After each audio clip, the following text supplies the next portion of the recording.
Emergencies are unpredictable, but you don't have to be unprepared. Peak Alerts sends you targeted emergency alerts in real time for the places that matter to you most, so you know what's happening and what to do next. Know first, act fast. That's the power of Peak Alerts.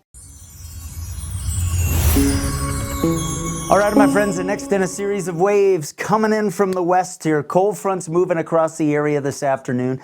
The jet is down to the south. That may drive some strong wind gusts right across the southern tier, but the pressure rises behind this front are going to increase the pressures over the mountains through the overnight, accelerate wind down the slopes. We do have some bursts of snow. They'll decrease overnight up across the mountain areas. We've seen a couple showers try to move across the front range, but I think more than anything else, locally, wind is the story overnight with high wind warnings in effect through 5 a.m.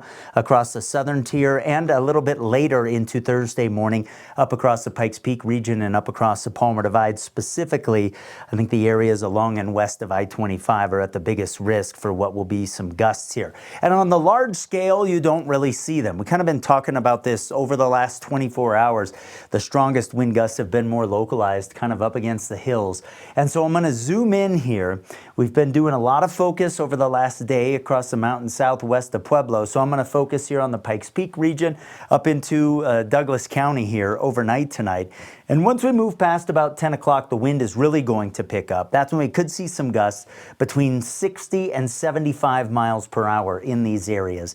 That obviously could rattle the windows around and cause some issues here into early Thursday morning. And after about 5 a.m., the wind will start to pull back a little bit, a trend that continues through Thursday. You see the north wind over the plains. Well, that's the cold front moving through, bringing in colder air. So we start off colder tomorrow, single digits and teens over the mountains where the sky clears out overnight, teens and 20s across lower elevations, although areas getting gusts may stay into the 30s. Speaking of 30s, we may not hit 40 in Colorado Springs tomorrow. Lots of 40s over the plains, 20s and 30s on Thursday across Colorado's mountain areas.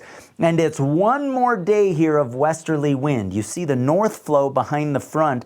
That decreases during the morning, and right up against the foothills, we still have westerly wind that could gust to 40 miles per hour, maybe a little bit more than that off to the southwest of Pueblo. Coming down the hill, still drying us out. One more day of some fire weather concerns with red flag warnings in effect. Then things will change up a little bit for Friday as we actually have a chance of some snow east of the mountains. I've got that in your extended forecast. You're watching Peaks to Plains weather.